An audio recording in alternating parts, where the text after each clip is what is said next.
muri kumwe na Bishop Sebirikoko Celestine muri Lutheran Mission in Africa Synod of Thousand Hills. Byanezezwa cyane n'abavandimwe batandukanye bakurikirana kino kiganiro, ariko na nyuma yacyo bakantelefona tugasengana tukaganira tugasangira ubuzima, byabinezeza cyane. No kuri uyu mugoroba naho nejwe no kongera guhura namwe dusangira ijambo ry'Imana, ariko nanone duhumurizanya dukomezanya twibukiranya yuko muri iyi si turi mu rugendo atari iwacu, dukwiye kunezezwa no kumwa Imana yacu twitaho kandi atuzi. Nagira ngo dusome ijambo ry'Imana nkuko riri mu gitabo cya mbere cya Samuel igice cya 28, turahera ku murongo wacyo wa mbere. Gitabo cya mbere cya Samuel igice cya 28 umurongo wa mbere. Muri iyo minsi y'Abafilisitiya bateranye ingabo zabo kujya kurwana n'Abayisiraheli. Akishi abwira Dawidi ati, umenye rwose ko utazatabarana nanjye n'abantu bawe tukajyana n'ingabo ku rugamba. Uzatabarana nanjye n'abantu bawe tukajyana n'ingabo zawe ku rugamba. Dawidi aramubwira ati, ni naho uzamenyera icyo umugaragu wawe nzakora.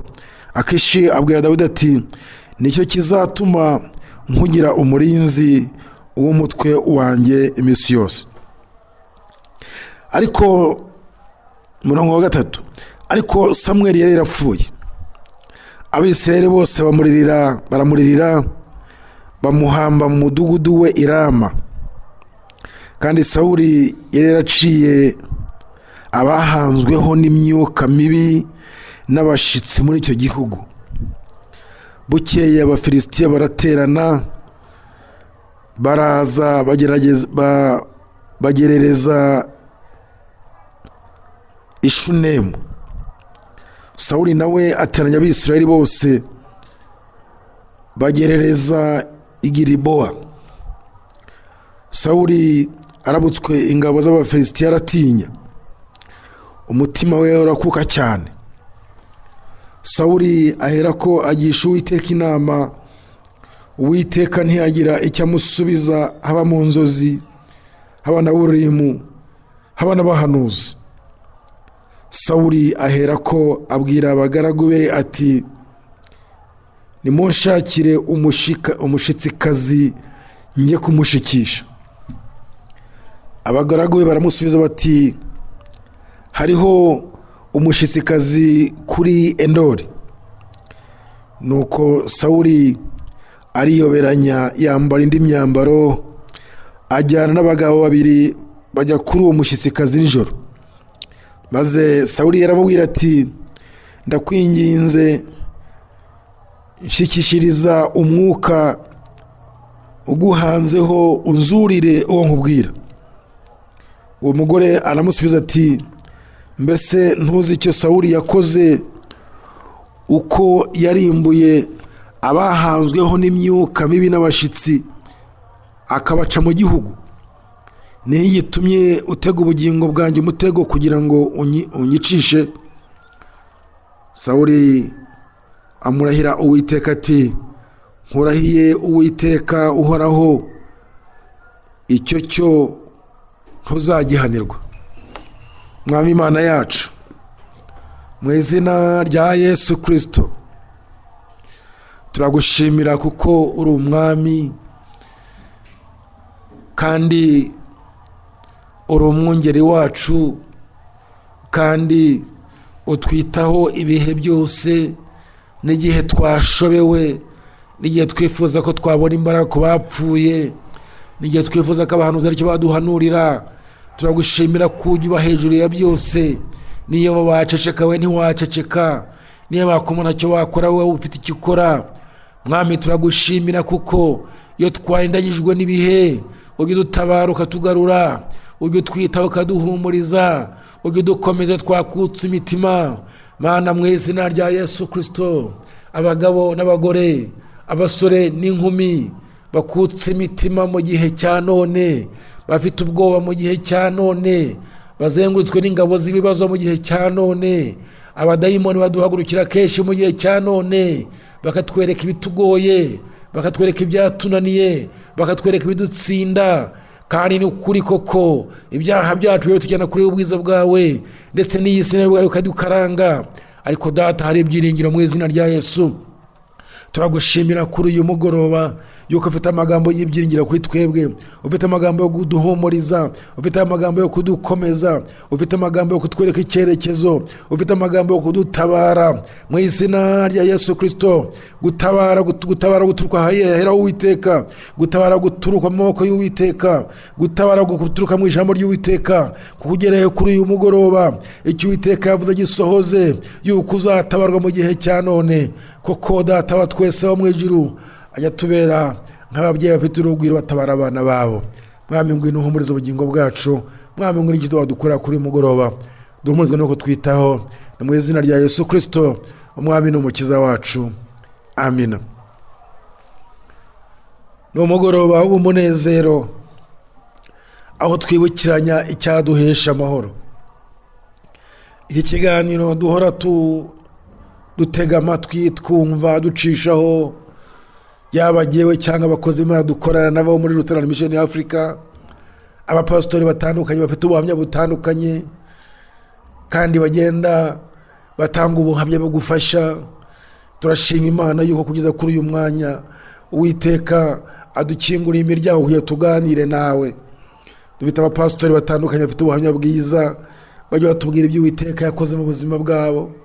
Muri iyi si turimo tuya dutanga ubuhamya ukuntu umuntu abura ibyarya kandi yifuza kurya.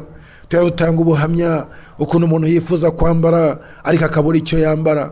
Tuya dutanga ubuhamya ukuntu umuntu yifuza kuba mu nzu nziza ariko agasazira mu ikode. Tuya dutanga ubuhamya ukuntu umuntu yifuza kwigisha abana be ariko akabura uburyo. Mu izina rya Yesu Kristo ubwo buhamya bugenda butangwa, n'aya magambo tugenda tuvuga akubera impamba, akubera imbaraga, akwereka ko byahinduka. Ibyo navuze byose byakubaho ndetse byanakubayeho n'uyu munsi bikuriho, ariko ntabwo bizahora biriho. Hari igihe uzatoranya, hari igihe uzashakisha ukavuga uti noneho singaburire bande kubera ko ibyo kurya byabuze kirya. Mu izina rya Yesu Kristo hari amagambo y'ibyiringiro, ariko sinabona no kukubwira yuko iyi si irimo umwijima, iyi si ifite ibibazo bitandukanye. Nigeze kukuganiriza mu minsi yashize nkwibutsa ibintu byabaye mu karere ka Kirehe, ubwo umwana w'umukobwa w'inkumi yatwarwaga n'umuturanyi, nkoreshe imvugo za Kinyarwanda zacu, umuturanyi w'umurozi akaroga uwo mwana akamwigarurira akamujyana mu nzu akabayo. Ababyeyi bakabura umwana wabo, bakarangisha umwana akabura, bagatangira kurira nko bapfushije. Umwana yarabuze nyamara ari mu nzu y'abaturanyi aho ngaho, bamugaburira ibyo kurya byabo byo bamugaburira, baramaze kwica ubwenge bwe kugira ngo bazamurye kuri Noheli. Muri iyo myaka niko bavuze, ndakeka mwese mwarabyumvise byaciye kuri radiyo. Abanyabwenge b'isi barahari. Nkoresheje ayo magambo navuze n'ubushize atari kugira ngo byenda nkurambire usubiramo inkuru, ahubwo no iyo nkuru isa neza cyane n'inkuru turadusoma kuri uyu munsi.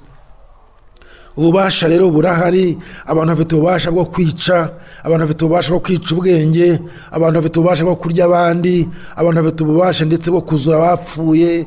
Nigeze kuyobora paruwasi imwe ahantu umwana umwe arwara abazimu, abadayimoni bamuvugiramo, arangije aravuga ati nyamara nubwo mumbwira byose, dore n'agacuma kari hariya harimo urutoki rw'igikumwe rwa kanaka, kandi yari umukirisitu wapfuye mpari naramuhambishe jyewe ubwanjye. Ati n'ikimenyimenyi, ati igihe mwari muhamba, ati imvura yaraguye, ati mwe mugira ngo n'imvura iguye, ati ari gukora kugira ngo bajijishe atware umuntu we, mwege muhamba isanduku itagiramo n'umuntu, ati intoki ze ziri hariya muri cya gicuma, nicyo kimenyimenyi. Abadayimoni bavuga amabanga yose kandi bavuga ibintu byari ukuri, koko uyu mugabo nari muzi n'igihe wamuhambishije nuko yapfuye ndakuzi, ariko nkanajya numva yuko uwo mugabo ari we se w'uwo mwana, kuko ngo yajyaga agira ingeso zo kurya abantu barya abandi. Rero abantu barya abandi. Satani afite abakozi be, Satani afite akora mu buryo butandukanye.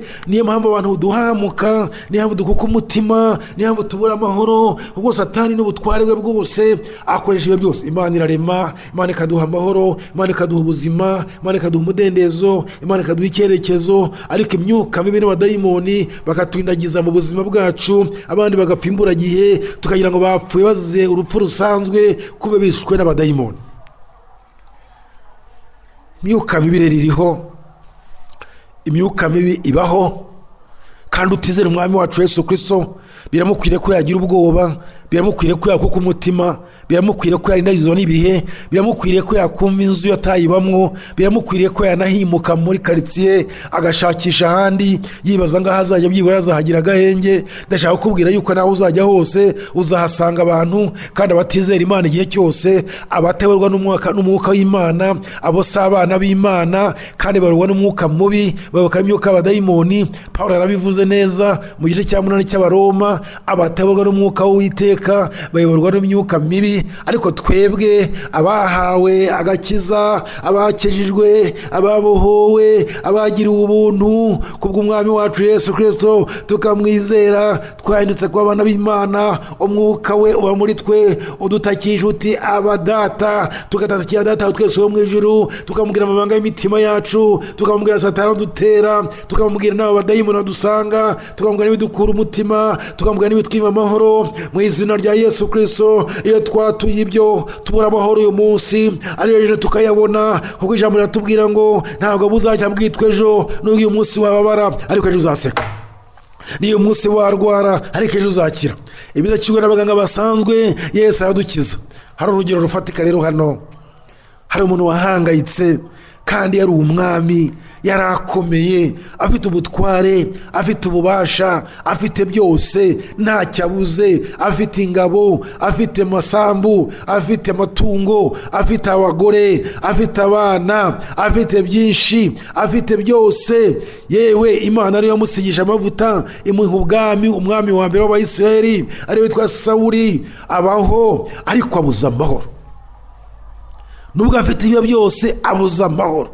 N'abami babura amahoro, n'abakomeye babura amahoro, n'abafite amafaranga babura amahoro, n'abafite imyanya ikomeye muri leta babura amahoro, n'ingabo zabura amahoro, kuko n'ingabo zitandukana n'izindi ngabo. Ingabo iyo zirwanye zikarwana n'izindi, izikomeye ziragaragara, n'izifite intege nkeya zikagaragara. Uyu munsi turavuga izo mu Burusiya, tukavuga n'izo muri Ukraine, bamwe barasenya abandi. Ntugira ngo Ukraine ifite amahoro, ntugira ngo Burusiya bufite amahoro. Indwara ntabwo zizana amahoro, indwara zo mubiri zibuza amahoro, n'indwara zo mu mwuka zibuza amahoro. Tukiri muri iyi si hari indwano, tukiri muri iyi si nta muzungu, tukiri muri iyi si nta mwirabura, tukiri muri iyi si nta ufite amafaranga, tukiri muri iyi si nta udafite amafaranga. Ikibazo ni ikibazo.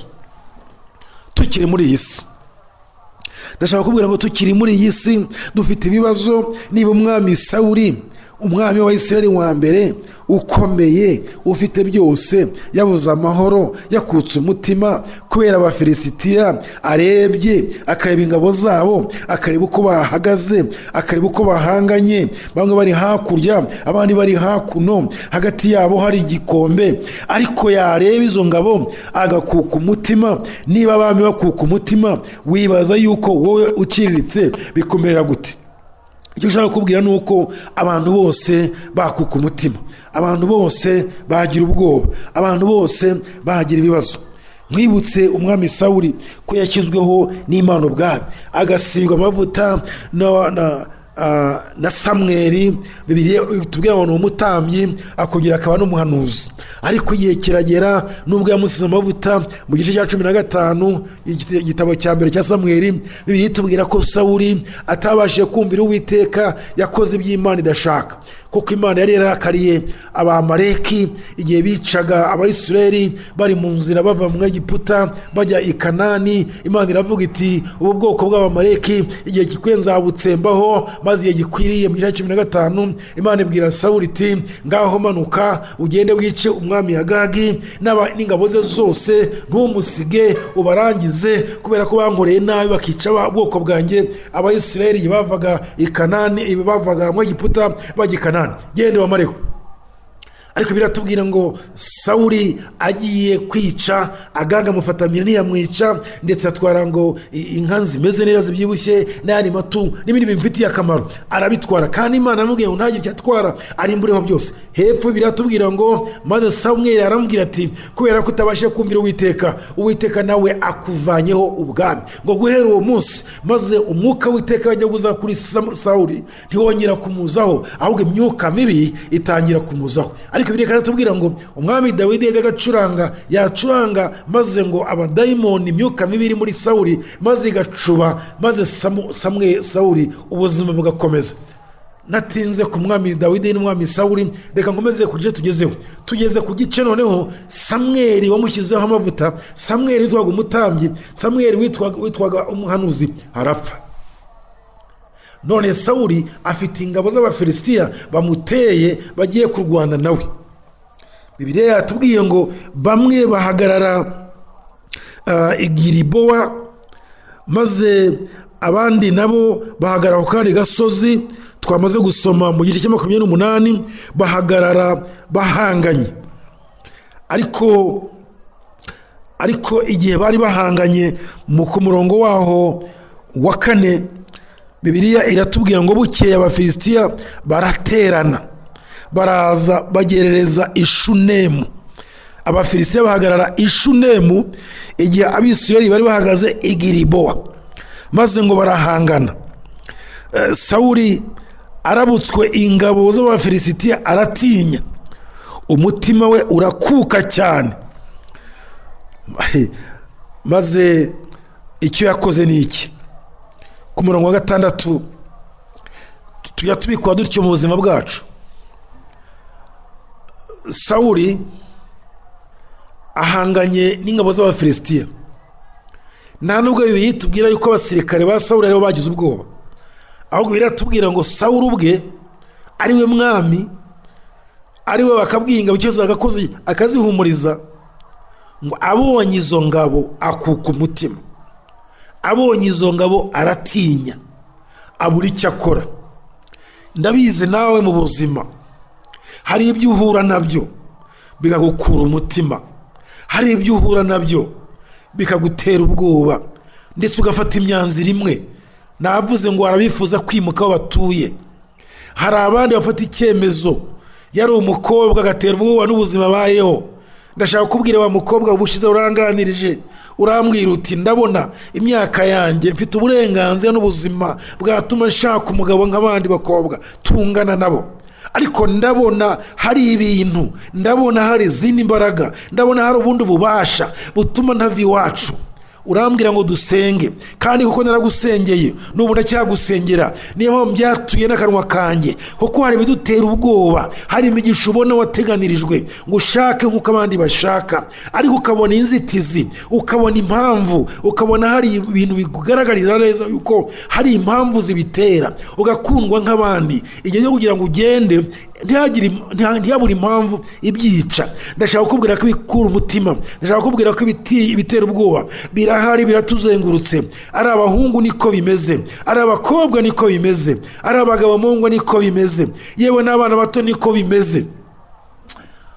Oh haleluya, mwami wacu Yesu Kristo, kuko uri umutabazi wacu, ubuhungiro bwacu. Igihe isi yaduhindishije umushyitsi, igihe isi yaduteye ubwoba, igihe isi yadukuye umutima, turagushimira mwami wacu Yesu Kristo kubwo umwuka wawe wera ujya umanuka akaduhumuriza, akadukomeza, akatwiringiza mu rugendo, tukabona abamarayika badusanga, tukabona guhumurizwa nawe, tukabona ibyiringiro byo kuzabaho, tukabona ibyiringiro byo kuzashaka nk'abandi, tukabona ibyiringiro byo kuzubaka nk'abandi, tukabona ibyiringiro byo kuzagira abagabo nk'abandi, tukabona ibyiringiro byo kuziga nk'abandi, tukagira ibyiringiro byo kuzakora no gukora amafaranga nk'abandi, tukagira ibyiringiro byo kuzakira nk'abandi, nubwo indwara zaza, nubwo ibibazo byaza. Turagushira mwami wacu Yesu Kristo kubera ko kuboko kwizera tuba tugira ibyiringiro byo kubona umucyo hagati y'umwijima, tubona gutsinda hagati yo kuneshwa, kuko uri ubuhungiro bwacu, uri imbaraga z'agakiza kacu.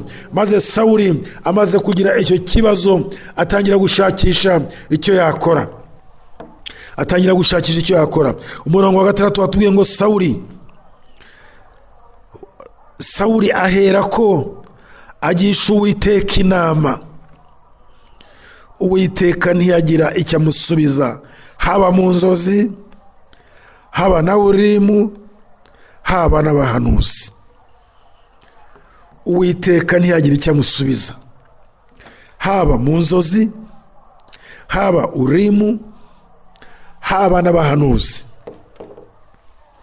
Sawuli yari afite uko yari abayeho mu gihe cya Samweli. Samweli yamenyaga ibigiye kuba kuri Sawuli, akamubwira amabanga hakiri kare nk'umuhanuzi. Ikindi cyakora imirimo ya gitambyi nk'umutambyi. Ibyo byose umutambyi yakoreshaga Urimu na Thumimu, akabariza Sawuli uko bizagenda. Zabaga mu myambaro ya gitambyi. Usomye uko abatambyi bagiyeho n'imyambaro bambaraga no bakoraga umurimo, wamenya ibya Urimu na Thumimu. Nibyo Yesu atubwira ngo yamaze kugera ahera ku bwacu, wa mwenda uratabuka, twigira hahandi abatambyi bakuru batugiraga, hahandi twabarizwaga n'abatambyi. Umutambyi wacu mukuru yaduhaye uburenganzira bwo kugerayo tukibwira umwami wacu Yesu Kristo. Ibyo Sawuli yari abimenyereye, yuko Urimu na Thumimu zikoreshwa n'umutambyi, maze akamubariza Imana icyo agiye gukora n'icyo akwiriye gukora. None igihe kirageze, Sawuli asigaye wenyine, Samweli yapfuye. Ariko Bibiliya atubwira ngo ajya kubaza icyo akwiriye gukora imbere y'Abafilisitiya bamukuye umutima. Ajya kubaza akoresheje uburyo butatu. Icya mbere, hari igihe atarotaga, ariko Samweli akarota. Samweli akabwira Sawuli icyo agomba gukora. None igihe kirageze, Samweli ntawe uhari.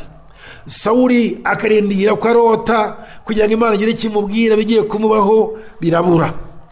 Kurota bibaho, ariko kurota rero biratandukana. Hari urota arotejwe n'Imana, hari n'urota inzozi zisanzwe.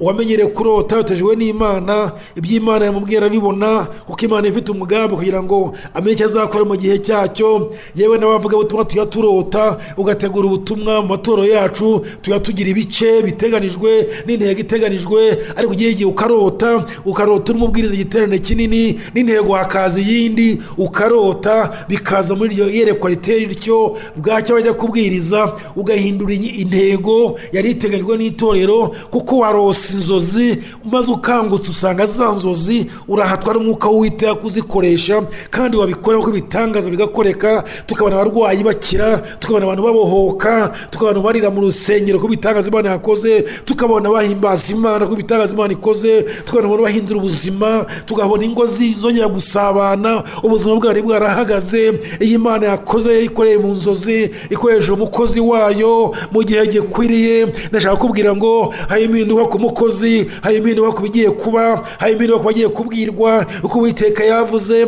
yakoresheje ubu buryo kugira ngo akwereke igiye kuba. Nta muhanuzi undi wakubikubwiye, Uwiteka yabikwibwiriye ubwe. Yamara kubikwibwirira wabikora, impinduka zikaba kuri wowe, impinduka zikaba ku murimo, umurimo ugakurwa ukwijwe nawe, ukwijwe n'Imana yakubwiye icyo ugomba gukora. Sawuli arindira iyo nzira kugira ngo Imana igire ikivugana nawe ku byerekeye Abafilisitiya. Imana ntihagire ikimubwira. Agerageza gukoresha Urimu, ibintu by'abatambyi, Imana ntihagire ikimubwira. Yari afite abahanuzi bari bahari, nubwo Samweli yari yarapfuye, ariko hari abandi bahanuzi. Ndetse Bibiliya itubwira neza yuko habagaho n'amashuri y'abahanuzi. Mu bahanuzi arindira ko icyo bamuhanurira bamubwira, ubuhanuzi burabura, ntihagire umuhanuzi ugira ikimubwira. Ndashaka kukubwira wowe unteze amatwi, hari igihe urindira ngo Imana ivugane nawe, ikubwira icyo wakora mu gihe ugezemwo, ugasanga urashobewe, ugasanga urabuze. Hari n'umwana umwe wambwiye ngo yarasenze asengera umuntu wari urwaye, mukuru we babanaga, ngo arasenga yiriza ubusa, akora byose, ariko ntihagire impinduka. Ngo arangije aravuga ku munota wa nyuma, avuga ati Umwami Yesu, niba ko kuriho, nkaba naragusenze, nkaba narayirije ubusa, nkaba narakoze byose, akaba ntacyo wanshubije, akaba ntacyo umbwiye, ndakuretse, nzapfa urwo mpfuye urwo, niba udakije mukuru wanjye nanjye nzapfe nkawe. Ati Yesu, ndakuretse nkuvuyeho. Hari abantu bajya bafata imyanzuro batuye gutyo bitewe n'ubuzima bahuye nabwo, bitewe n'uko bakaranzwe n'isi, bitewe n'ingorane. Aho dushaka kubwira kuri uyu mugoroba, nta mpamvu yo kuva kuri Yesu. Petero na bene se igihe Yesu yabazaga ati ariko ko mbona abantu bose bamvuyeho, mu gice cya 6 muri Yohana, ati ko mbona abantu bose bamvuyeho, mu mirongo yahisoza ati ko mbona abantu bose bamvuyeho, nababwiye iby'umutima w'ubugingo, nababwiye iby'amaraso, none ndabona abantu batanyumva, none bose baragenda, ese nanga mwashaka kugenda? Ariko Petero avuga amagambo meza aryoshye, aravuga ati mwami wacu Yesu Kristo, twakuvaho tukajya hehe ko ari wowe ufite amagambo y'ubugingo. Ndashaka kubwira wowe neza amatwi, nubwo ubuzima bwakomera, nubwo wahura n'ibikomeye bimeze gute, niyo wava kuri Yesu ukibaza ko handi wajya, nta handi wahumurizwa, nta handi wakomezwa. Nakugira inama yo kuvuga amagambo nk'aya Petero, uvuga uti Yesu, nubwo byakomera, nubwo isi yangora, nubwo nasenga ntunyumve, nubwo utansubiza, ariko nta handi najya, ni wowe ufite amagambo y'ubugingo, ni wowe wampamagaye, ni wowe unzi, ni wowe wandemye, ni uzi n'iherezo ryanjye. Ndakugira inama yo gukomera ku mwami wacu Yesu Kristo. Rindi isaha yawe izagera, hari icyo Yesu agiye gukora, hari icyo Yesu agiye kugukorera, kuko atubwira ko umunsi ku wundi twakira igisha kivuye mu maboko ye. Hari igisha kigiye kuva mu maboko y'Uwiteka ku bwawe mu izina rya Yesu Kristo. Wicibwa intege nuko mu nzozi ntacyo wabonye, wicibwa intege nuko wakoresha ibi na biriya kugira ugerageze ushakishe igisubizo cy'ikibazo kikaba cyarabuze. Wicibwa intege nuko warindiriye ko hari umuntu waguhanurira, n'abaguhanurira bakaguhanurira ibyakwica, ibyaguhamura, ibyakubuza amahoro. Wicika intege, wiva kuri Yesu, komera kuri we, ahubwo uvuga uti twakuvaho tukajya hehe kuri wowe Yesu Kristo ufite amagambo y'ubugingo, kuri wowe uduhumuriza, kuri wowe udukomeza, kuri wowe ubana natwe, kuri wowe ugendana natwe, kuri wowe. Maze Sawuli ageraho hacitse intege, inzozi zirabura, nta kurota, nta urimu, nta muhanuzi, byose birabura. Yifatira umwanzuro wo kugira icyo akora.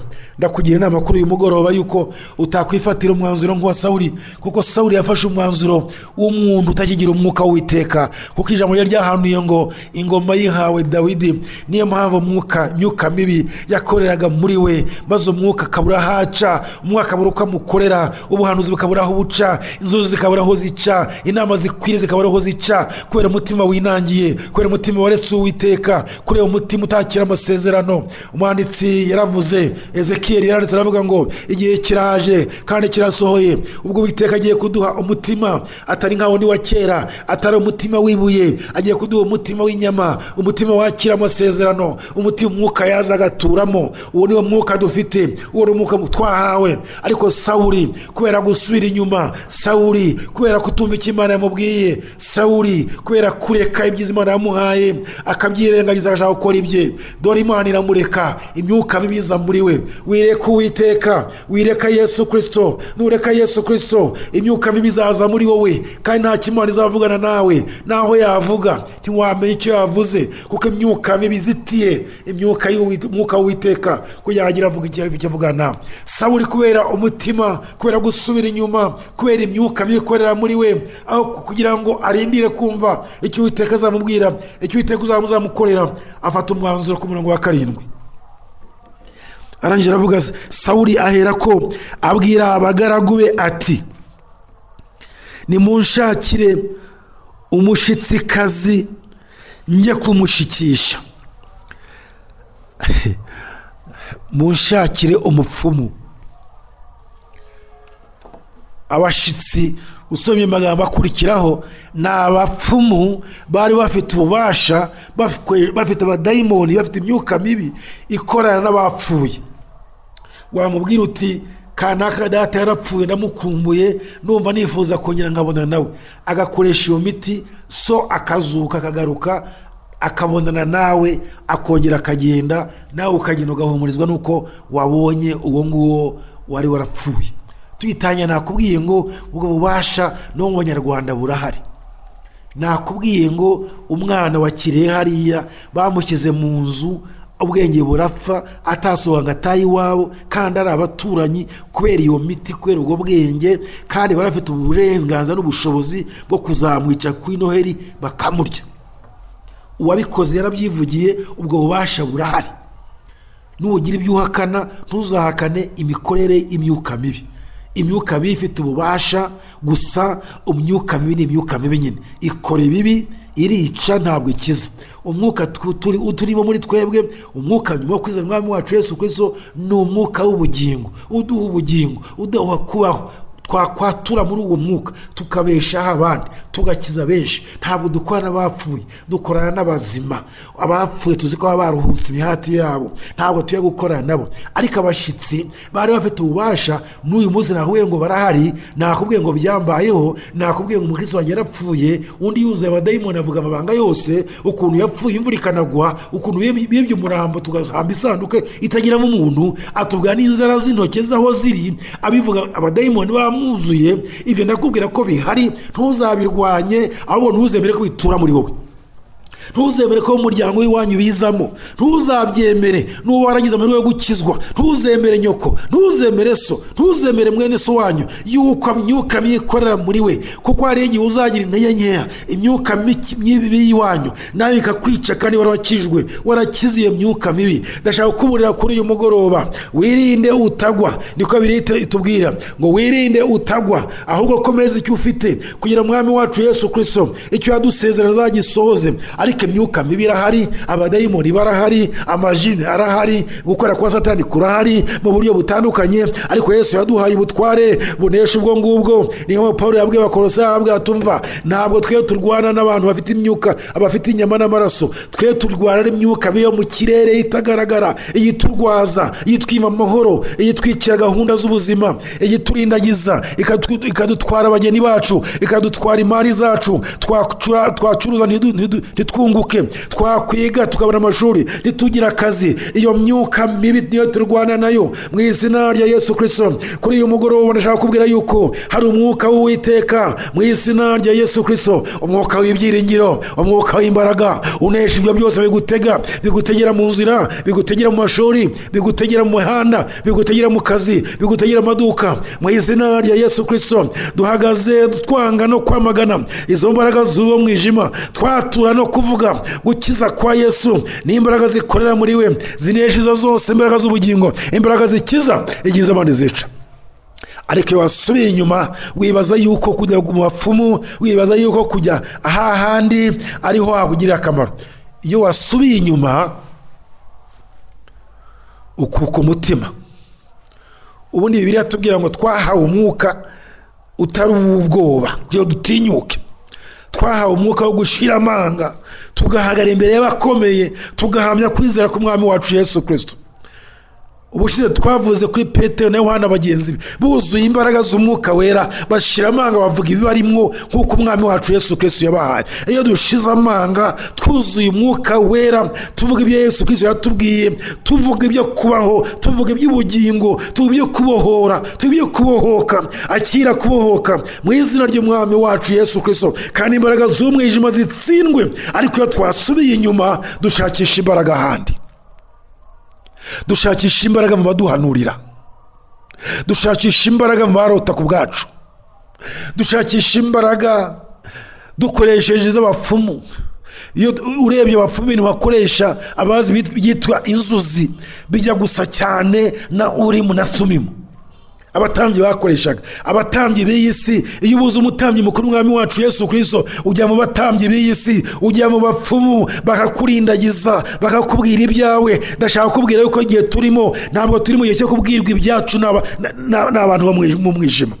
Igihe turimo ntabwo turi mu gihe cyo kubwirwa ibyacu n'abantu, ntabwo turi mu gihe cyo kubwirwa ibyacu n'imbaraga z'umwijima, ntabwo turi mu gihe cyo kuroterwa, ntabwo turi muri gihe cyo kuzanirwa n'abahanuzi, ntabwo turi mu gihe cyo kubwirwa ibyo twakora, ahubwo twagize ubwoba, twarindagiye umwuka w'Uwiteka ari kure yo kwizera kwacu, twumva turi twenyine. Gicyo nakurarikira kuri umugoroba, umva umwuka wari kumwe nawe, umva umwuka yarakuzengurutse, umwuka waragukomeje, umwuka wera yakubwira nkuko yabwiye Ezekiyeli ati, Ezekiyeli ubonye iki? Ati Ezekiyeli ati mbonye amagufwa yumye. Uwiteka akamubaza ati urabona Ezekiyeli ese yakongera akaba ari amagufwa?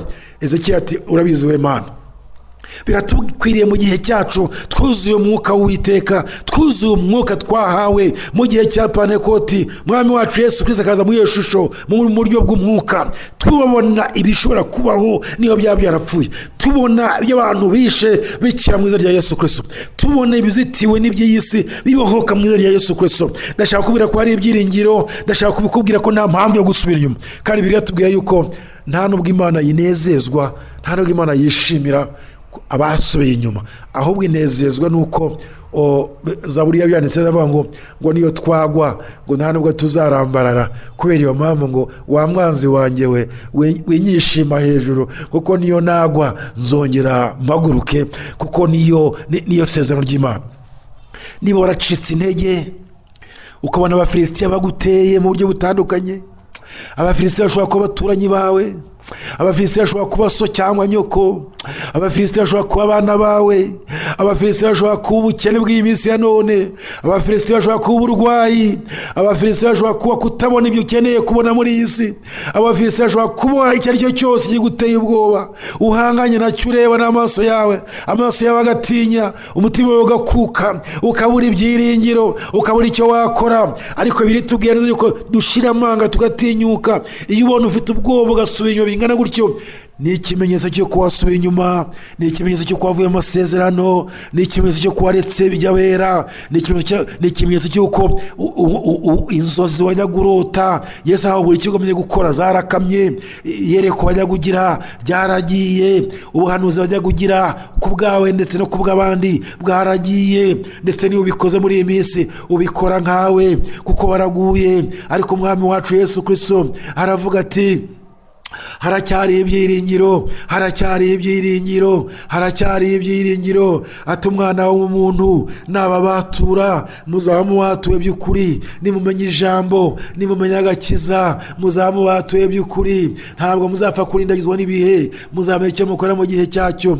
Ariko Sawuli arendagira ajya gushikisha, baramurangira muramubwira batumva hariya ahantu hitwa Endori ku murongo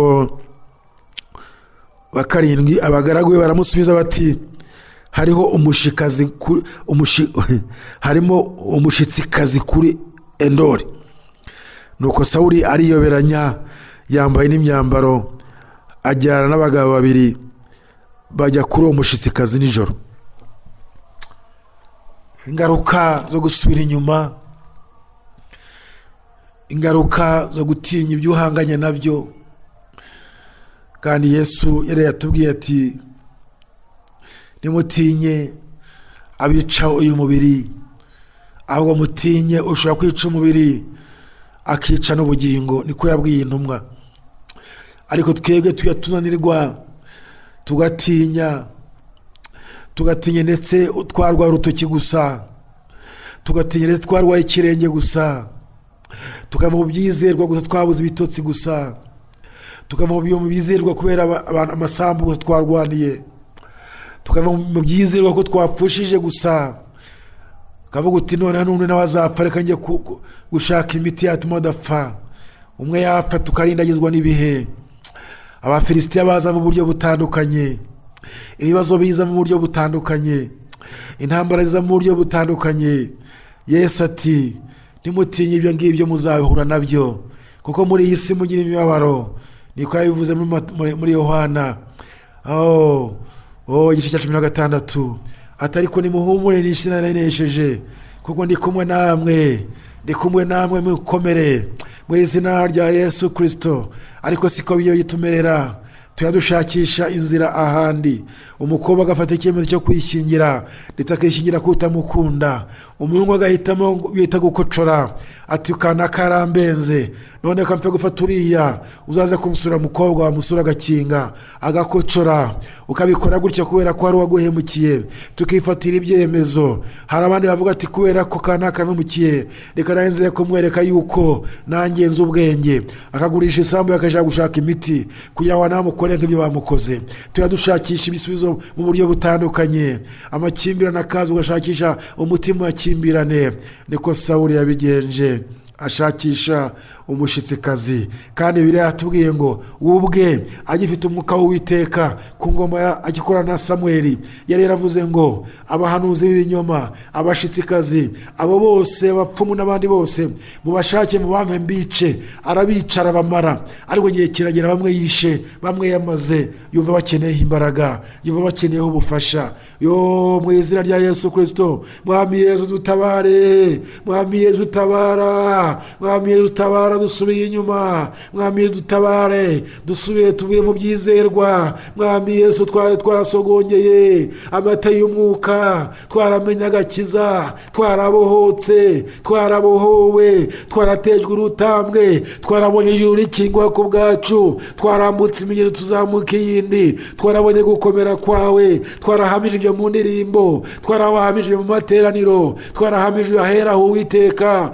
twarahamijwe ndetse no mu mahanga none Uwiteka twasubiye inyuma twatewe ubwoba twakuwe umutima ryo turebesha amaso yacu twasubiye inyuma twasubiye mu bapfumu twasubiye mu bashitsi twasubiye mu baturagurira twasubiye mu bahanuzi b'ibinyoma twasubiye mu gushakisha nyamara bavugana natwe mara watweruriraga watubwiraga icyo tugomba gukora twasubiye inyuma mwami Yesu tabara mwami Yesu tabara mwami Yesu tabara mwami Yesu tabara umwuka wa Sawuli wagiye muri benshi umwuka wa Sawuli wagiye mu bagabo ujya mu bagore umwuka wa Sawuli wagiye mu bacuruzi bagiye gushikisha umwuka wa Sawuli wagiye mu basore ndetse wagiye mu bakozi bakomeye bazamuka mu nzego kubera imiti abandi bagiye mu bapfumu ngo batazakwa inzego zabo mwami Yesu tabara igihugu kirarimbutse mwami Yesu tabara abami bataye imyanya yabo mwami Yesu tabara abakomeye bataye imyanya yabo bagiye gushakira hatora adashakirwa imbaraga adashakirwa agakiza adashakirwa gukora kwawe mwami tabara abakomeye nka Sawuli baragiye ndetse bataye imyanya yabo mwami Yesu tabara imyuka mibi ibuditse mu gihugu cyacu mwuka wera tabara zahura kwiyobagiza kwiyongereye yo mwami Yesu tabara maze Sawuli ngabonye byamugoye yabonye nta buhanuzi yabonye nta urimo y'abatambyi yabonye nta inzozi ziboneka yashobewe ajya gushakisha abapfumu abamushikira Samweli kugira ngo amuzuragire icyo yamubwira ajya mu bapfumu kandi yaravuze ngo bapfe bashireho ariyo bamaze abica maze Bibiliya yatubwiye ngo yambara imyenda nk'iyo bajya gupfumura abajya kuja gupfumuza maze ngo ibyo bapfubirirwa n'abapfumu mwami wacu Yesu Kristo dutabare Sawuli nawe ibye bijya kurebwa n'abapfumu mwami Yesu watugiriye ubuntu kuri uyu mugoroba mwami Yesu wadutabaye kuri uyu mugoroba mwami Yesu watugiriye ubuntu ko tumerewe nabi Sawuli asubira inyuma